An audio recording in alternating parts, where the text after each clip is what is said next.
If you opened a modern economics textbook, you'd think global finance was invented by governments, designed through legislation, regulated by central banks, shaped by economists with charts and equations. But that's a story. The real history is much older, much stranger, and much more human. Long before institutions, regulations, or even the idea of a financial system, money moved through secret networks, private alliances, merchant diasporas, religious orders, trade guilds, family dynasties, and trust-based webs that operated across borders in ways states could barely comprehend. The first global financial system was built not on laws, but on relationships, on loyalty, and often it operated in the shadows. Welcome to WealthLore, where money, power, and history collide, and nothing is ever as simple as it looks. To understand why these networks existed, you must imagine a world nearly primitive by today's standards. A world with no central banks, no stock exchanges, no deposit insurance, not even a unified currency. A world where the value of your coins changed whenever a desperate king shaved metal off the edge. A world where long-distance trade was a gamble against pirates, warlords, storms, plagues, and corrupt officials, where sending money across a border required a level of trust no government could guarantee. This wasn't just a risky environment, it was financial anarchy. And in this anarchy, identity, not law, became the foundation of global commerce. If you belong to a community with shared language, rituals, signals, and obligations, your wealth could travel safely across thousands of miles. If you didn't, you were alone. That's why the first global financial systems were built not by states, but by communities. One of the earliest and most remarkable of these communities was the Jewish merchant diaspora. From the early Middle Ages onward, Jewish merchants, later joined by Sephardic and Ashkenazi networks, became some of the only people who could trade between Christian and Muslim worlds. They were multilingual, highly mobile, and tightly connected across Europe, North Africa, and the Middle East. Where others saw borders, they saw opportunity. When kingdoms couldn't communicate, they sent letters in Hebrew, Arabic, Spanish, and Latin through cousins and partners who never broke the chain of trust. Because loyalty was stronger than local law, these networks created the first reliable international credit system. But they weren't alone. Across the Mediterranean, the Venetians and Genoese were building their own financial empires. Their merchant houses invented maritime insurance, early joint ventures, and sophisticated credit partnerships. They operated intelligence networks built on shipping logs and diplomatic reports, gaining information weeks before their rivals. Venice wasn't just a city. It was a financial operating system powered by merchant trust. Genoa, meanwhile, financed the Spanish Empire through a web of bankers who traded risk like early hedge funds. Further north, trade was dominated by a different kind of network, one that resembled a corporation more than a family, the Hanseatic League, a federation of cities, Lübeck, Hamburg, Riga, Gdansk, and many more that acted as a single commercial empire. They enforced monopolies with their own fleets. They standardized weights, measures, contracts, and credit terms. They functioned like a multinational conglomerate centuries before corporations existed. Further east, another diaspora mastered long-distance finance, the Armenian merchants of New Julfa. In the 1600s, they built trade routes stretching from Amsterdam to Bengal, from Isfahan to Manila. Through family ties, multilingual correspondence, and internal arbitration, they moved silk, silver, spices, and credit across hostile religious and political borders. Europeans trusted their networks more than their own governments. Wherever you look, the pattern is the same. Where states failed to provide trust, networks created it. But perhaps the most dramatic secret financial network came from an unexpected place, the Knights Templar. Founded in 1119 to protect Christian pilgrims, they soon discovered something far more powerful than swords: finance. They built secure compounds across Europe and the Levant. They accepted deposits. They issued coded letters of credit redeemable across continents. They invented an early form of international wire transfer. As their wealth and secrecy grew, so did their political danger. In 1307, King Philip IV of France, drowning in debt, arrested thousands of Templars, seized their assets, and tried to erase the order. But the Templars' system of credit and transfers survived, absorbed into later institutions. By the late Middle Ages, financial power shifted from religious orders to powerful families. The Bardi, Peruzzi, Medici, and later the Fugger family in Germany became the backbone of European finance. They built branch networks across capitals. They used coded correspondence that traveled faster than royal messengers. They invented modern accounting. They financed kings, popes, and empires.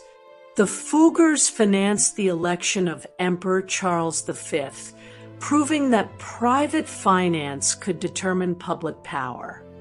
These families relied not on armies, but on information speed and credit leverage, the very forces that shape markets today. But financial power is not only about money. It is about knowledge. And one network controlled more knowledge than any government, the Jesuit order. Founded in 1540, the Jesuits built schools, missions, and scientific centers across Asia, Europe, and the Americas. They mapped coasts, documented trade routes, studied local economies, and advised kings. They weren't bankers, but they controlled the information flow that merchants and monarchs depended on. In the early modern world, information was currency, and the Jesuits were the most sophisticated information brokers on earth. With the Enlightenment came another network hidden behind symbols, rituals, and secrecy, the Freemasons. Their lodges became meeting points for merchants, bankers, scientists, politicians, and revolutionaries. In an age of slow communication and corrupt governments, a Masonic handshake could guarantee trust better than any court. If all of this feels like the prelude to modern finance, it is. But the final transformation came from one family whose network became more powerful than some states, the Rothschilds. They did not invent international finance. They perfected it. While earlier networks relied on caravans and seasonal trade routes, the Rothschilds built the fastest private communication system in Europe, faster than governments, armies, and newspapers. In finance, information is not just power, it is profit. By placing each brother in a different European capital, London, Paris, Frankfurt, Vienna, Naples, they built a synchronized banking machine, a structure that diversified risk, transmitted information quickly, kept intelligence secret, and reinforced trust through family loyalty. It's easy to view these networks as conspiratorial, but the truth is simpler. They were just playing the game better. They moved money between governments that didn't trust each other. They transferred funds across borders even during wartime. They stabilized currencies, financed railways, and built the arteries of the modern economy. The Rothschilds were not the beginning of secret finance. They were its final peak. By the 19th century, states finally began catching up. Central banks, stock exchanges, clearinghouses, and national bond markets emerged. But the networks didn't disappear. They merged with the new systems. And now we arrive at the present, a world that seems orderly, regulated, transparent. We assume today's financial system runs on laws, balance sheets, and monetary policy. But beneath the polished surface, the old machinery still runs. Modern shadow banking resembles the off-books activity of the Venetians and Genoese. Eurodollar markets operate like the Sephardic credit networks. Offshore banking mirrors Templar style, secrecy, and trust. Private equity circles, venture capital groups, and elite business forums are today's Masonic networks, quiet clusters of influence, global intelligence networks, and large institutions function like modern Jesuit systems of information gathering. Today's most powerful financial actors, central banks, multinational corporations, sovereign wealth funds, rarely act alone. They operate through conferences, alliances, messaging channels, and coordination groups, just like medieval merchants. The architecture changed. The function didn't. In every modern financial crisis, you can still see the traces of these old networks. In 2008, institutions failed, but private relationships decided who survived. In the Eurozone crisis, political financial networks overruled laws. In offshore finance, private webs designed systems long before regulators understood them. It's tempting to call all this conspiracy, But that misses the point. These networks don't exist because they're sinister, but because the system requires them. Finance runs on trust, information, and coordination, and governments, even today, struggle to provide those at scale. In moments of panic, it is not law that restores order. It is networks, emergency credit lines, behind-the-scenes negotiations, relationships of trust. History teaches the same lesson repeatedly. Every major public financial institution sits atop a private network, and the real power is in that network. The Templars didn't just invent letters of credit. The Jewish and Armenian diasporas didn't just connect continents. The Italian bankers didn't just invent accounting. The Jesuits didn't just gather knowledge. The Masons didn't just meet in secret. The Hanseatic League didn't just regulate ports. The Rothschilds didn't just finance empires.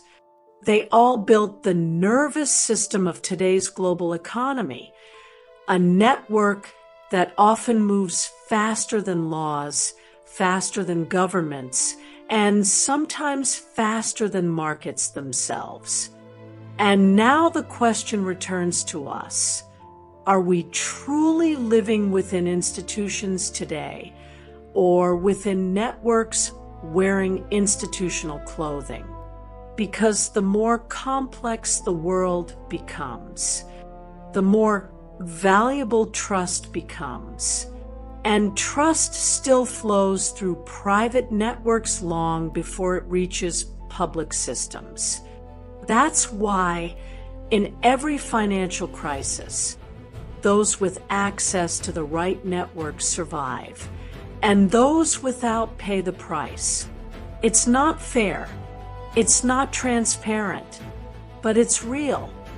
Global finance was born in the shadows, and centuries later, the shadows still shape it. If this perspective changed the way you see the world, don't forget to subscribe. History already knows the answers, and I'll be your guide to finding them.